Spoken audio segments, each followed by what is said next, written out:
si la administración tributaria en este país utilizara la capacidad que tiene, en ese momento alguien que estaba ahí de director dijo, el problema es que si yo le cobro a fulano me llaman de palabra. En el 2000 el déficit del gobierno fue 3.000 y pico millones de pesos. En el 2023 eso se había multiplicado por 46. Yo no creo en las reformas y creo que este gobierno está cometiendo ese error, que quiere hacer un esquema de reforma de shock. 17 reformas, no sé cuántas cosas quieren hacer. Eso tú no lo puedes hacer de la noche a la mañana. Instituciones para generar efectos y resultados de reforma.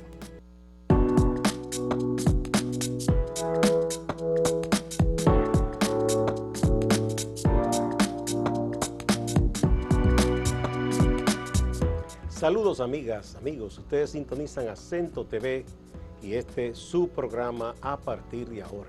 A propósito del tema del momento, el proyecto de reforma fiscal, hemos invitado a un amigo de esta casa y un especialista en el tema de presupuesto, déficit, este tipo de cosas, que es el profesor Nelson Suárez, con quien vamos a conversar para tratar de que nos ayude a entender, y a ustedes también, todo esto del impacto que habría si se materializa tal cual ese proyecto de reforma fiscal que ha enviado al Congreso el Poder Ejecutivo.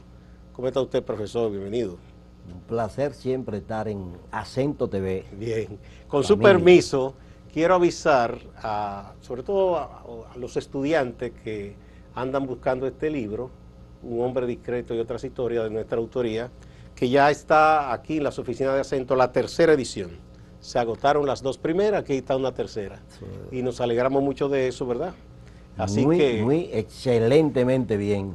Qué bueno, muchas gracias. Ya lo saben los estudiantes, está aquí ya disponible en las oficinas de Acento, en la calle Boichío número 4, casi esquina 27 de febrero, en el ensanche Quiqueya. Profesor, bien, yo vi la documentación que usted me envió, como siempre exhaustivo usted con los detalles, analizando las cosas, pero quiero empezar preguntándole, porque la meta del gobierno es aumentar las recaudaciones con todo esto en por lo menos 1.1% del PIB.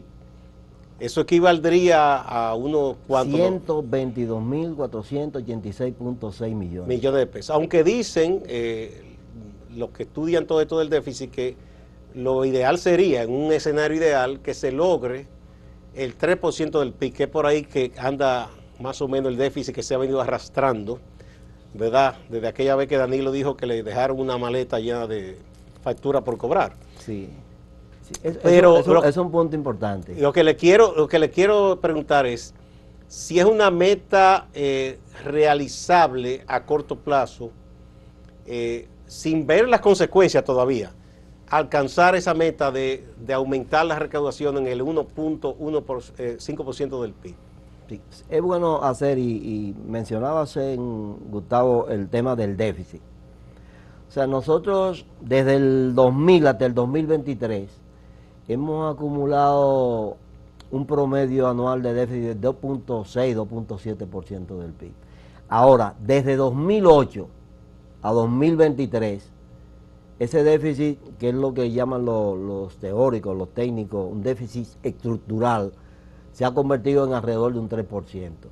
Y aquí es bueno, hay déficits que se producen como resultado de los cambios en el ciclo económico, recesión, expansión, estancamiento.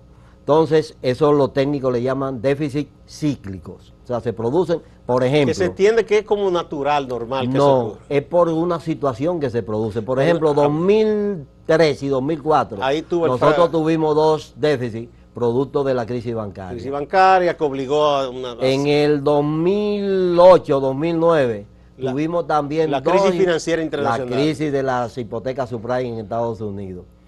En el 2012 tuvimos un déficit elevadísimo de 6 y tanto por ciento del PIB, producto del ciclo político fundamentalmente. No hubo variación a nivel económico, pero el ciclo político, cambio de gobierno, parece que influyó en que el gobierno saliente hizo una expansión del gasto. Casi siempre en los periodos electorales un poco se le sueltan las amarras al gasto público. Y entonces tuvimos otro déficit cíclico en el 2020 por el tema de la pandemia del COVID, que fue de 7.3, 7.4%. Y ahí se entiende del porque PIB. con el cierre de la economía, Ex- todos los gobiernos tuvieron que subsidiar e incluso endeudarse. Exactamente, entonces esos son saltos en el ciclo, en el déficit, debido a problemas cíclicos. Ahora, hay un déficit que es ya como un déficit ese que dice general, que se introduce en la economía y que están vinculados fundamentalmente a la actividad de ingresos y gastos del gobierno, que es lo que llamamos ese déficit estructural. Por más que yo haga y por más que han hecho, ninguno de los gobiernos lo han podido superar. Porque además de una expansión del gasto superior a los ingresos, ha habido también un tema de que el sistema tributario ha sido un sistema de muy bajo rendimiento. Es decir, nosotros hemos tenido en los 23, 24 años desde el 2000 hasta el 2023, 2024, una presión tributaria que en algunos casos ha llegado al 14 y en un caso específico, creo que fue 2007, por ahí llegó al 15, pero que su media es de 13 Y y menos de en 13. comparación con la región, En comparación con la región, nosotros ahí tenemos problemas porque en términos de recaudación tributaria, porque hay muchos países de Latinoamérica que tienen un componente dentro de sus recaudaciones que es sobre todo vinculado a productos naturales, petróleo, cobre, etcétera. No, nosotros en términos estrictos podríamos decir que el promedio de los países similares a nosotros de América Latina puede andar por un 20, 21%. o sea que estamos por debajo. Estamos con unos niveles muy bajos en eso. Si tú expandes Algo eso, que me llama la atención entonces, porque también al mismo tiempo nuestra economía, en relación con la que se parece más que Centroamérica y el Caribe, ¿verdad? Nosotros crecemos más, pero al mismo tiempo tenemos un mayor déficit. o sea, tenemos un sistema tributario de muy bajo rendimiento. Y empezamos por el tema del ITEVI. Ahí, se supone que si se cobraría todo, lo que es ideal, por cada punto del ITEVI, ¿cuánto debía ingresar a la economía? Lo que estamos viendo es el rendimiento del ITEVI, si tú lo buscas desde que lo pusieron, promedio en el país, es 25%. ¿Sabes qué significa eso? Que tú estás recaudando por cada 1% del PIB, tú estás recaudando menos de un cuarto del 1%. Y lo correcto es, lo ideal fuera que fuera vis a vis, es decir, un crecimiento de 1% del PIB se me traduzca en un crecimiento en términos de la relación de la tasa y la recaudación del ITEVI, de esa recaudación. Aquí no sucede eso. Aquí estamos, el último esquema, análisis que yo hice, lo he venido siguiendo del 90, es en un 25%. Eso te quiere decir que el rendimiento está, por lo menos, debía estar al menos en un 45%, el rendimiento. Y eso prácticamente te duplicaría la recaudación. Y es en 25 que estamos. Si tenemos un 40 y pico por ciento de evasión, esos son casi 300.000 millones de pesos anuales. Pero a ver, ¿qué ha pasado? Porque la DGI, por ejemplo, se ha modernizado bastante. Exacto. Y hace unos cruces y es difícil que una gente, si paga con tarjeta, puede evadir. Si hace una importación, no es tan fácil. También aduana ha ajustado esos controles. A ver, ¿qué pasa entonces? La economía se ha expandido y al mismo tiempo el Estado, su aparato recaudador no ha crecido igual, no es tan abarcador como ha crecido la economía. Sí, es sorprendente porque en términos generales me da la impresión de que el sistema de información que maneja la DGI es tan amplio que puede detectar cualquier tipo. Nosotros dos que estamos hablando, cualquiera de la gente de la DGI que sepa los nombres y la cédula va a buscar y va a decir, déjame ver qué han hecho estos dos. Pero ¿qué pasa? La DGI durante mucho tiempo ha actuado con un elemento político. Y te digo por conocimiento de causa. En algún momento tuve un momento de estar con uno de los directores de la DGI, bajo de hecho un esquema de mi trabajo, en un momento, y él exactamente me planteaba cosas como esta. Algún medio importante de comunicación y eso, con una gran deuda con esa entidad, creo que recientemente salió un dato sobre eso, y yo no le cobro por temor a la reacción de la publicidad en esos medios, de que ese medio entonces empiece a atacarme. Pero cosas tan sencillas como por ejemplo que en la Universidad Autónoma en ese momento, no sé si ha cambiado la situación, le retienen a todos los empleados y a todos los profesores el impuesto sobre la renta y no se lo transfieren. Y es una entidad pública. Y es una entidad ¿Qué será pública, la privada? Pública y la primada de América y crítica. dirigida por un gente de críticos y eso. Entonces ese tipo de cosas no la transparentamos a veces, pero la DGI tiene capacidad para tener información, para hacer, a veces al contrario, lo utilizan políticamente cuando quieren taparle la boca a alguien. Por eso estoy haciendo la referencia. Entonces, si la administración tributaria en este país utilizara la capacidad que tiene, en ese momento alguien que estaba ahí de director dijo, el problema es que si yo le cobro a fulano me llaman de Palacio y me dicen que lo deje tranquilo. Y eso sigue haciendo. ¿En qué año fue eso? No se acuerda. Sí, o sea, usted dice que todavía prima mucho los políticos, la relación primaria, las llamadas. Exactamente. ¿Por qué? Porque las herramientas que tiene... son suficientes. Y más ahora con los temas de inteligencia artificial. Vamos, profesor, a una primera pausa y volvemos.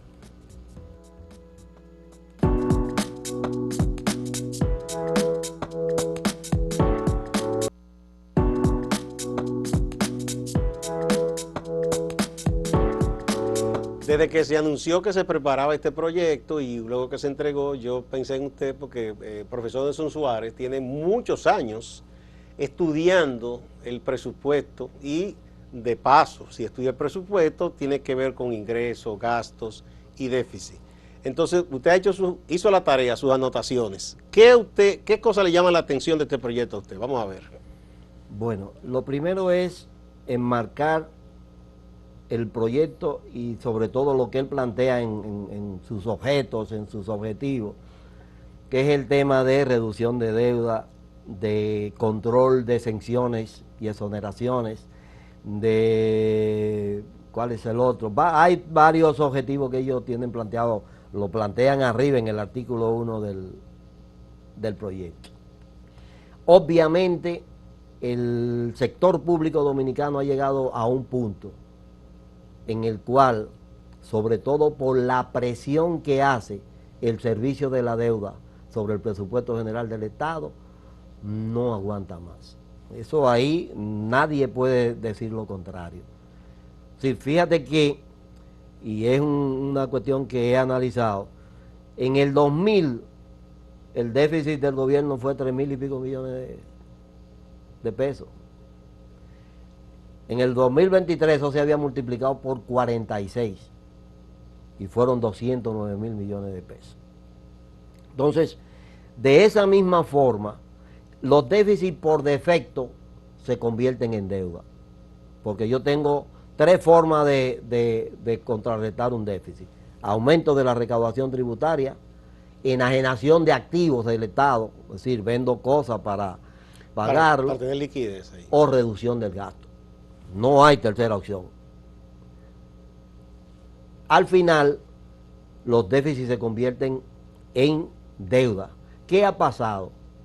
Hemos acumulado entre el 2000 y el 2023 43.000 millones de dólares en déficit. Esos son casi 2 billones de pesos. 43.000 millones de dólares. La deuda, el stock de deuda ha aumentado en ese mismo periodo 51.000 millones. Wow. O sea, el déficit fiscal explica el 86% del aumento del stock de deuda. Pero ¿qué pasa? Eso me ha traído aparejado también que yo de 0.6 que pagaba del PIB sobre intereses, estoy pagando ahora prácticamente el 3%. O sea, una locura. O sea, estamos hablando de unos 300.000 millones más o menos. Exactamente. Para este año están previstos 293.000 millones de pesos en el servicio de la deuda. Más alto que el presupuesto que tenemos más grande del país, que es de educación. Y para el próximo año, el servicio de la deuda tiene 233.000 millones en intereses y 104.000 millones Abono a capital. al capital. O sea, tenemos 330.000, tenemos 437.000 millones de pesos del presupuesto que hay que dedicar al servicio de la deuda. Entonces, obviamente eso no puede Hubo seguir. un momento, profesor, que algunos economistas de algunas escuelas decían, no, eso no es tan preocupante, que hay un porcentaje que se considere alto del PIB, porque entonces comparaban que Estados Unidos, que Japón, Tiene que el España. 100 y pico por ciento, que tiene el 102. Pero, ahora, ¿qué ¿por pasa? qué no es comparable con República Dominicana? Por el hecho de que Japón, que tiene un 100 y tanto por ciento de deuda, paga un 2% de sus ingresos fiscales de intereses. Un 2%, nosotros tenemos ahora casi un 25% de los ingresos equivalen a los ingresos que tenemos. O sea, una diferencia. Es lo mismo le pasa a Estados Unidos, porque tiene además un mecanismo de financiamiento basado en un mecanismo con el Tesoro. No solo la Reserva Federal, el banco, sino que es el Tesoro el que emite. Aquí emite y prácticamente es el Banco Central el que está. Y además que el dólar se da el lujo de ser inorgánico y no hay problema. Y no hay problema. Desde que Richard Nixon eliminó está basada en la confianza ya. Exactamente. Entonces, esas son comparaciones a veces que yo veo, de hecho, muchas de las comparaciones que he visto haciendo en el gobierno, que tienen sentido como análisis comparativo, pero que cuando tú te vas al fondo, tú dices, estamos inventando. Pero volvamos al tema. Entonces, esa situación ha hecho. Tuvimos la crisis de 2020. Lo de la pandemia, que fue donde hubo un punto extraordinario. Tuvimos una crisis. El gobierno adoptó la política que adoptaron todos los gobiernos del mundo. Subsidiar y endeudarse. Que fue financiar la actividad de sectores que tuvieron que detenerse por el tema del aislamiento social. Y ahora, quizás el principal error que cometimos en el 2020 fue que yo debía haber cogido 350.000 millones de pesos en deuda y cogí 500.000. ¿Por qué usted habla de esos números? ¿Por qué con 300.000 hubiese bastado? Claro, porque en la crisis que hubo 144.000 millones de pesos que se gastaron en todos los programas esos de apoyo, quédate en tu casa, vete para allí. Sí, vete. que daban incluso a las empresas que subsidiaban los sueldos. Exactamente, hubo 150.000 millones por ese concepto. Y hubo otros 106.000 millones de pesos que perdió el gobierno por recaudación. Bueno, porque al bajar la actividad... Exacto, cuando tú lo sumas, más tú le podrías agregar algo del déficit tradicional que tiene el gobierno. Eso eran 350.000 millones de pesos. Pero nosotros cogimos 599.000. De hecho, eso le dio la ventaja al gobierno de que al 21 y al 22 todavía tenía depositado en el Banco Central parte de ese dinero. Bueno, hizo como un colchón. Un colchón, pero que no hicimos luego un ajuste hacia atrás en los siguientes años, sino que seguimos cogiendo prácticamente el mismo nivel de endeudamiento y seguimos con el mismo déficit. Entonces hemos hecho un bulto. Que ya es una carga muy pesada. Es una carga extraordinaria. Hemos pagado, Gustavo, solo en el periodo del gobierno de Abinader, más de 15.000 millones de dólares en intereses de la deuda. Intereses. Es una locura. En los últimos 4 años. En los últimos 4 años. De hecho, un dato importante que me interesa compartir con la audiencia de Acento y con la gente y con los ciudadanos dominicanos. El gobierno que terminó de Abinader en el periodo pasado es el gobierno de la historia que más recursos ha manejado en el país. 5.3 billones, incluyendo las recaudaciones y el endeudamiento. Esos son 93.000 millones de dólares. Ahora, ¿qué pasa? De esos 93.000 millones, 23.000 son endeudamiento. O sea, ¿por qué? Porque no nos dimos cuenta que el ajuste que había que hacer después de la crisis de la pandemia, había que recoger, y yo seguí financiando los combustibles, financiando el Día de la Madre, financiando todo. Tenía que venir un periodo de constreñimiento y no se hizo. Sí, o por lo menos de detención, sí, de expansión del gasto. Y no se hizo, y eso es lo que estamos pagando. Bien, vamos a otra pausa. Cuando regresemos vamos a ver algunos puntitos de esa propuesta, como lo del IPI y una serie de cosas, y lo de el nivel de salario para que el ciudadano tenga que declarar patrimonio. Vamos a la pausa y volvemos.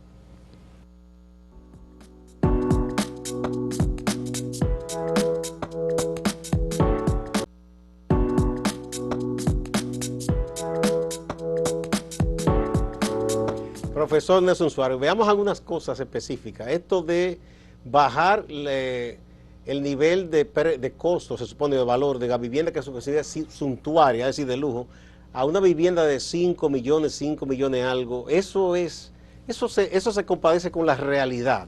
Bueno, yo creo que en términos estrictos puede ser un exceso. Y fíjate, un exceso que en alguna medida podría tener algún nivel de justificación. Yo he dicho que el gobierno, con solo ponerse de acuerdo DGI y Catastro en hacer una revaluación a volver a tasar la propiedad. De propiedades, porque la mayoría de las propiedades aquí están subvaluadas para fines de impuestos sobre la red de la DGI. Y a veces ahora, ni siquiera es por cuando eso. La va a vender, se venden a un precio real. Entonces, eso, de hecho, hay países que han hecho lo que le llaman revalorización masiva de activos inmobiliarios, que al final termina, eso te permite inclusive hasta bajar la tasa. ¿Por qué? Porque ¿qué pasa? Tú estás bajando el rango a los 5 millones, de 9 a los 5. Ahora, ¿qué pasa? Quienes evaden ese impuesto y quienes tienen son las grandes propiedades. Aquí hay apartamentos de esos que tú buscas en cualquier avenida de esas de aquí que te cuestan $2 millones.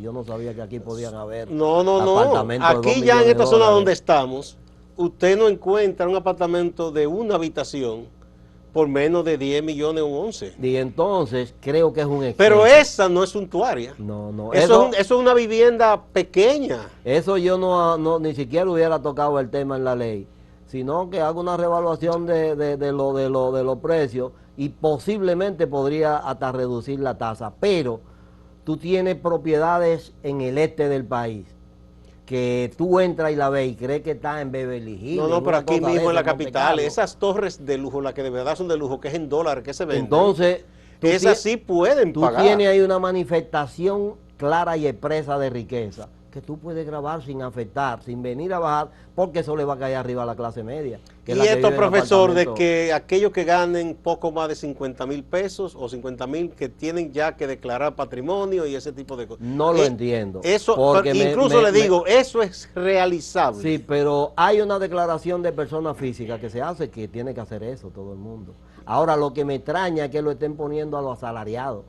Porque eso se supone que se hace por vía del patrono. A los asalariados le han quitado más de 75,000 millones de pesos de los bolsillos.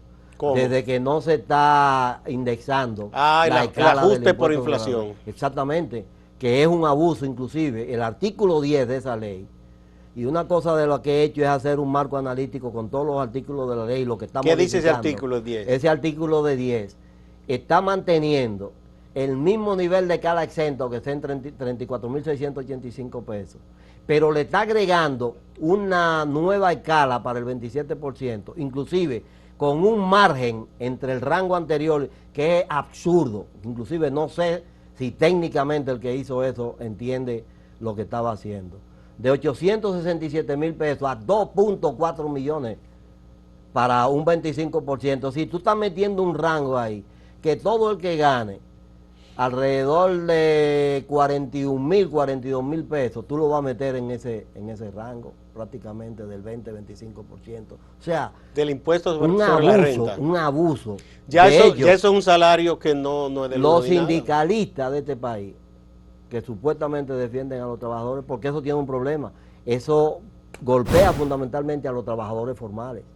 O sea, todo el que gane más de 35,000 pesos. El formal no tiene escapatoria. Sí, entonces el rango que han puesto entre los 867 y los 2.4 millones es de 1.500.000. Normalmente esos rangos se ponen en función de que a la tasa, al nivel exento, se le suma el 50% para poner el otro rango.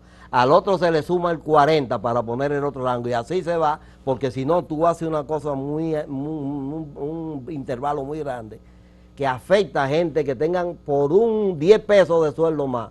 Tú ya lo metes, cae en la escala. Eso ahí me dice que no sé quién hizo eso, pero para mí el que lo hizo no entiende ni sabe la lógica de cómo se construye una escala. Eso que tendría tremendo impacto social. Sí, entonces, Sobre los demás temas, fíjate que la ley en su contenido, la ley tiene 68 artículos dispositivos.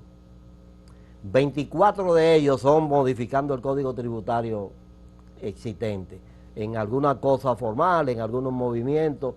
Se mete mucho en el tema, por ejemplo, de las cuestiones de la fiduciaria y del fideicomiso. La ley 189-11 es una de las que más se afecta.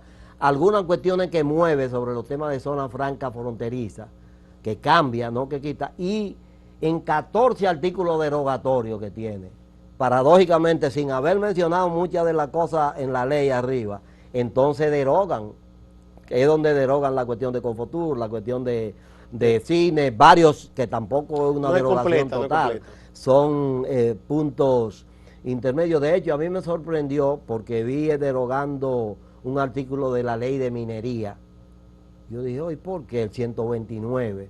Y cuando me voy a la ley a buscarlo, exactamente está exonerando las exenciones de maquinaria, cuestiones químicas que usa la minera, que eso. Entonces, puede ser que tú digas, bueno, eso está positivo, porque si están ganando dinero, vamos a hacerlo. Sí, pero esas empresas ganan mucho. Sí, ahora, ¿qué hay una cosa que a mí me interesa decir? Yo no creo en las reformas, y creo que este gobierno está cometiendo ese error, que quiere hacer un esquema de reforma de shock. 17 reformas, no sé cuántas cosas quieren hacer. Eso tú no lo puedes hacer de la noche a la mañana. Esa misma ley de modernización fiscal, ¿por dónde yo hubiese empezado? Exenciones, evasiones, por ahí empiezo, pero inclusive empiezo por evasiones y hago todos los ajustes que tengo que hacer para cerrarle la puerta a quienes evaden, que normalmente no somos tú ni yo, ni son los camarógrafos, porque nosotros nos lo retienen en la fuente. Si algún camarógrafo de esto gana más de 35,000 pesos, ustedes aquí tienen que retenérselo y decirle a DGI, mira, se lo saqué de los bolsillos antes de llegar, se fueron para el colmado y le faltan lo que le saqué, los 1,000 pesos que le saqué. Es así como funciona el sistema. Y eso es el tema de equidad que a veces no tienen en cuenta los técnicos sabios, que ellos se desprecian de que han estado en todas las reformas. Hay un caso, por ejemplo, que lo plantea la ley, del artículo 26 de la ley 253. ¿Qué dice? Esa ley, ¿sabe qué planteaba? Que para el 2015 la presión tributaria del país debía estar en 16%. Pero eso ningún gobierno lo ha cumplido. Pero tan insignificante es que ¿sabe cuánto anual es el aumento que debían hacer para ir cumpliendo eso? 0.6%. Pero ninguno lo ha querido hacer. Para el 2016, el 15, para el 2020 debía estar en 19. Otro 0 y pico por ciento de aumento anual. Para el 2020 debía estar en 21. Y ya para el 2030, de que supuestamente debía estar en 24, ninguno han hecho un esfuerzo mínimo por cumplir con eso. Eso está en la Ley de Estrategia Nacional de Desarrollo. En la estrategia donde están todas las metas. Que de ahí es que viene la idea de un pacto fiscal y una reforma fiscal, pero que no se ha hecho. Pasaron 3 gobiernos y no se Entonces hicieron. ahora que yo estoy planteando una reforma fiscal de shock que va a crear el 75,000 millones son del ITEVI. Wow. O sea, Bueno. no es una reforma que sea realmente de que, como oí un economista que dijo que ataca a los ricos. Bueno, ataca los temas de zona franca y exenciones y turismo y eso, que ya es Porque bueno tampoco que se trata siga. de acorralar a nadie, tampoco. Exactamente, entonces yo prefería algo gradual. ¿Por dónde empiezo? Por la evasión. Corrigiendo los escapes. Tenemos 700,000 millones perdidos en evasión y del ITEVI y de la renta. Entonces yo me 700,000 millones en esos dos, entre impuestos sobre renta y ITEVI. Pero además, antes de que terminemos, ya Gustavo, tengo que ir. la ley no elimina el déficit, porque yo estoy teniendo 146,000 millones, 122,000 millones, y estoy gastando 122,000 millones otra vez. Cuando hice un ejercicio con los datos para el 2025, en caso de que la ley empezara, el déficit se queda exactamente igual. Entonces es mentira tampoco lo que dice el propósito. Tendría que ser un proceso mucho más a largo plazo. No, y que tú genere ahorro. Ese es otro cantar. Y que podría, ahora mismo para el próximo año, el gobierno ha planteado un gasto de capital inferior al que tuvo en el 2023. Bien, muchas gracias, profesor Nelson Suárez. Siempre es bueno escucharle con estas explicaciones. Es un tema complejo que yo creo que cuando se hagan vistas públicas muchos sectores van a participar y van a reclamar Mucha gente está planteando ya que haya un diálogo. Yo creo que sea un diálogo amplio, que se incluya a todos los sectores de verdad. Sí, no se utiliza la mayoría absoluta en el Congreso. No creo que se y atrevan hace como, a tanto. como la reforma constitucional. No, muchas gracias. A ustedes también, amigas y amigos, no se vayan, que hay más en Acento TV y Acento Portal.